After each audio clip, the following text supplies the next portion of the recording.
At 4:47 this morning, U.S. Marshals entered Donald Trump's cell at the Federal Correctional Institution in Terre Haute, Indiana, placed him in handcuffs and leg shackles, and informed him that he was being transferred immediately to a higher security facility. At 5:15 a.m., Trump was escorted to an armored vehicle waiting in the prison's secure transport bay. At 6:03 a.m., the vehicle departed under heavy security. At 2:34 p.m., after an 8-hour and 31-minute journey, Trump arrived at the United States Penitentiary Administrative Maximum Facility in Florence, Colorado, known as ADX Florence, or simply Supermax. At 3:15 p.m., Trump was processed into the facility and assigned to Housing Unit H, a section reserved for the most high-profile and high-risk inmates in the federal prison system. At 4:00 p.m., Trump was placed in his cell, a 7 by 12-foot concrete room with a single 4-inch wide window, a concrete bed, a stainless steel toilet and sink, and no television or radio. At 4:15 p.m., the Bureau of Prisons issued a brief statement, quote, "Inmate 47382-054 has been transferred to USP Florence ADMAX for security reasons. This decision was made to ensure the safety of the inmate, other inmates, and staff. No further details will be provided." Subscribe to this channel immediately because what I am about to walk you through is not a routine prison transfer. This is Donald Trump being moved to the most secure and most isolating prison in the United States. This is a facility designed to hold terrorists, cartel leaders, and the most dangerous criminals in federal custody. And this is Trump, a former president, now living in 23-hour-a-day lockdown with almost no human contact. Here is what led to this morning's transfer, because the timeline reveals that the Bureau of Prisons has been planning this move for weeks. On November 15th, Trump was involved in an altercation with another inmate at FCI Terre Haute. According to incident reports, Trump and the inmate had a verbal confrontation in the dining hall. The other inmate, who is serving 40 years for drug trafficking, told guards that Trump had insulted him. Prison staff separated the two men. No physical violence occurred, but the incident was documented. On November 22nd, Trump received a threatening letter from an unknown sender. The letter, which was intercepted by prison mail screeners, contained explicit threats against Trump's life. The FBI was notified.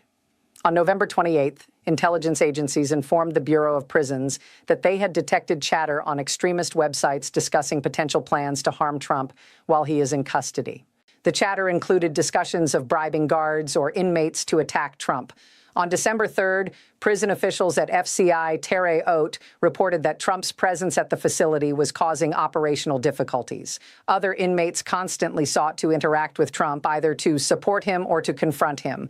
Media and protesters regularly gathered outside the facility, and the security costs of housing Trump were significantly higher than for a typical inmate. On December 7th, the Bureau of Prisons director authorized Trump's transfer to ADX Florence, citing security concerns and operational efficiency. On December 10th, the transfer order was signed, and this morning at 4:47 a.m., marshals executed the order. Hit that like button right now if you understand what just happened. Trump has been moved from a medium security prison to the most secure prison in America.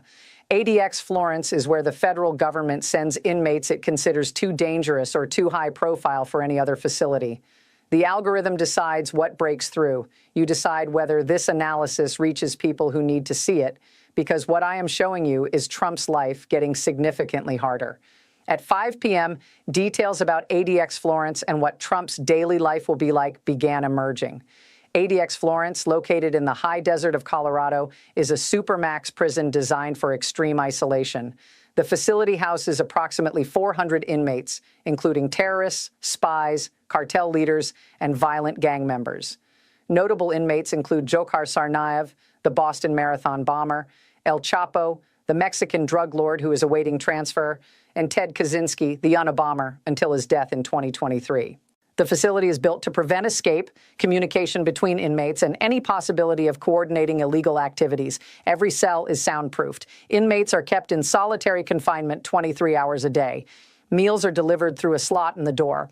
Recreation consists of 1 hour per day in a small concrete enclosure with no equipment. There is no congregate dining, no group activities, and almost no human interaction. Drop a comment right now. Tell me if you think moving Trump to a Supermax prison is appropriate or excessive. I am reading every response because this decision is controversial. At 5:47 p.m., human rights organizations began issuing statements. Amnesty International released a statement. Quote, solitary confinement for 23 hours a day constitutes cruel and inhumane treatment under international law. While we recognize security concerns, subjecting any individual, including Mr. Trump, to such extreme isolation raises serious human rights issues. The ACLU issued a statement, quote, Supermax prisons are designed for the most dangerous inmates. Mr. Trump, while convicted of serious crimes, has not engaged in violent behavior while incarcerated. This transfer appears to be punitive rather than necessary. At 6:15 p.m., Trump's attorney John Lauro issued a statement, quote, this transfer is outrageous and unjustified. President Trump poses no security threat. He has been a model inmate. Moving him to a Supermax facility where he will be held in near total isolation is cruel and vindictive. We will be filing an emergency motion to reverse this transfer. Share this video right now because what I am about to explain is what Trump's daily life at ADX Florence will look like. Trump's day will begin at 6 a.m. when the lights in his cell automatically turn on. Breakfast will be delivered through a slot in the cell door at 6:30 a.m. Trump will eat alone in his cell. From 7 a.m. to 8 a.m., Trump will have his 1 hour of recreation. He will be escorted by guards to a small outdoor concrete enclosure approximately 12 feet by 20 feet. The enclosure has walls so high that Trump can only see the sky.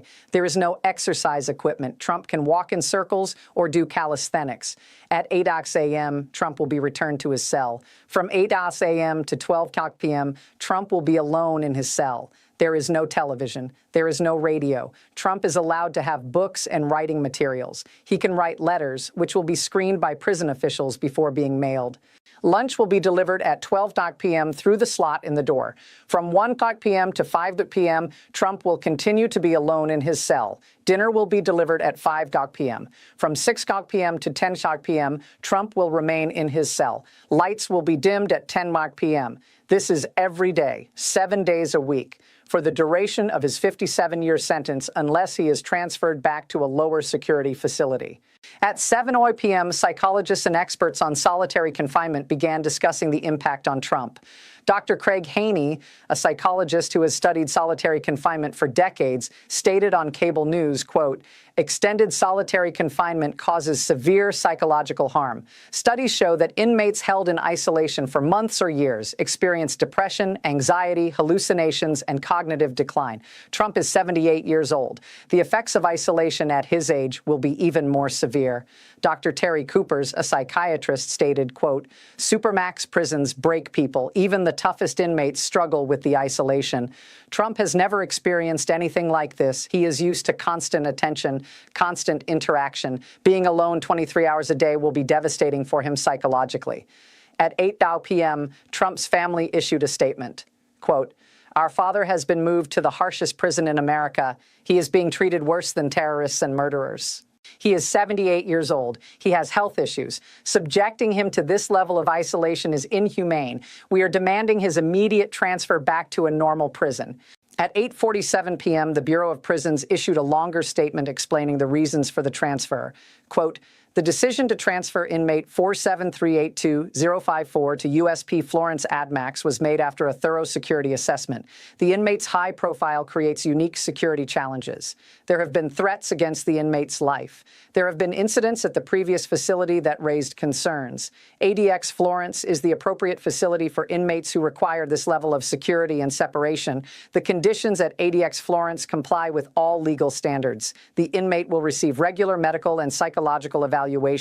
This transfer is not punitive. It is a security decision. At 9:15 p.m., legal experts began analyzing whether Trump's attorneys can successfully challenge the transfer. Former federal prosecutor Preet Bharara stated, quote, the Bureau of Prisons has broad discretion to decide where inmates are housed. Courts rarely second-guess these decisions unless there is clear evidence of abuse. Trump's attorneys will have to prove that the transfer was not based on legitimate security concerns, but was instead intended to punish him. That is a difficult case to make. Former defense attorney Alan Dershowitz stated, quote, "Solitary confinement for a 78-year-old man serving 57 years raises Eighth Amendment concerns. The Constitution prohibits cruel and unusual punishment. If Trump's health deteriorates due to the isolation, there may be grounds for a lawsuit."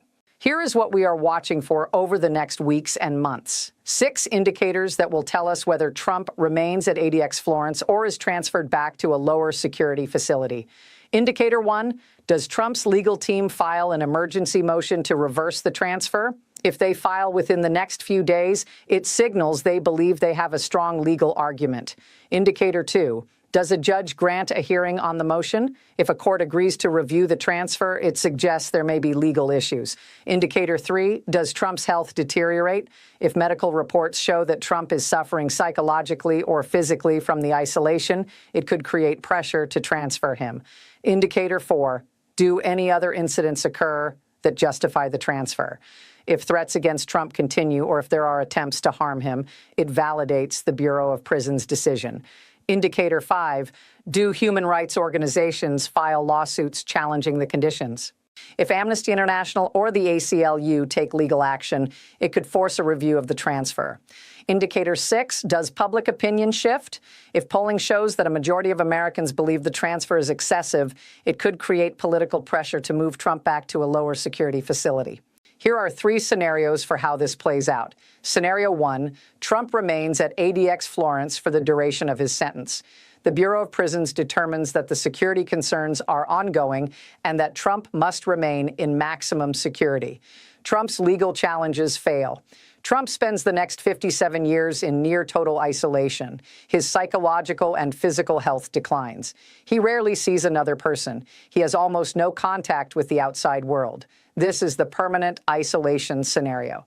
Scenario 2, Trump is transferred back to a lower security facility after months or years. Trump's attorneys successfully argue that the isolation is excessive and harmful, or the security threats diminish, and the Bureau of Prisons determines that Trump can be safely housed in a less restrictive environment. Trump is moved back to a facility like FCI Terre Haute, where he can interact with other inmates and have more freedom. This is the temporary transfer scenario. Scenario 3, Trump receives compassionate release or a medical transfer due to health issues. The isolation at ADX Florence causes severe health problems. Trump's doctors determine that he requires medical care that cannot be provided at the Supermax facility. Trump is either transferred to a medical facility or is granted compassionate release to spend his remaining time outside prison. This is the medical intervention scenario. It would require Trump's health to deteriorate significantly. Subscribe right now, like this video, comment with your prediction. Which scenario happens? I am tracking all 3, and as Trump's time at ADX Florence continues, you will see the updates here. Let me show you why ADX Florence is unlike any other prison in America and why it has earned the nickname the Alcatraz of the Rockies. ADX Florence opened in 1994 as the federal government's solution to violent and disruptive inmates who could not be safely housed in regular prisons. The facility cost $60 million to build and was designed by architects and security experts to prevent any possibility of escape, violence, or communication between inmates. The facility is built into a mountainside in the high desert of Colorado, approximately 100 miles south of Denver. The location was chosen for its remoteness. The building itself is fortress-like. Every cell is monitored by cameras. Every door is controlled electronically from a central control room. Guards can seal off any section of the prison instantly. Inmates never come into physical contact with each other or with staff, except during escorted movements when they are handcuffed and shackled. The walls are made of reinforced concrete designed to withstand attacks. The windows, which are only 4 inches wide, are positioned so that inmates cannot see anything except the sky, preventing them from knowing where they are in the building or planning escape routes. The facility has been criticized by human rights organizations as inhumane and as violating international standards on solitary confinement, but the Bureau of Prisons maintains that it is necessary for the most dangerous inmates in federal custody. Since opening in 1994, no one has ever escaped from ADX Florence. No inmate has ever been murdered at ADX Florence. And the facility has successfully held some of the most dangerous people in the world, including international terrorists, cartel leaders, and spies. Now, Donald Trump, the 45th president of the United States, is inmate number 400 or so at this facility, living under the same conditions as the terrorists and criminals he once ordered prosecuted. What I know for certain right now, at 4:47 a.m. today, U.S. Marshals transferred Donald Trump from FCI Terre Haute to ADX Florence. At 2:34 p.m., after an 8-hour and 31-minute journey, Trump arrived at the Supermax facility. At 3:15 p.m., Trump was processed into Housing Unit H. At 4:00 p.m., Trump was placed in a 7 by 12-foot cell. Trump will spend 23 hours a day in that cell. He will have 1 hour of recreation in a concrete enclosure. He will have no television, no radio, and almost no human contact. Meals will be delivered through a slot in the door. The Bureau of Prisons says the transfer is for security reasons. Trump's attorneys call it cruel and vindictive. Human rights organizations call it inhumane. And psychologists warn that the isolation will cause severe psychological harm. Trump is 78 years old, he is serving 57 years, and he is now in the most isolated and most secure prison in America. Stay with this channel, turn on notifications. As Trump's legal team challenges the transfer, as his health is monitored, as the situation develops, you will see the analysis here. This is Trump moved to Supermax. This is 23-hour-a-day lockdown. And this is the beginning of what could be decades of near total isolation.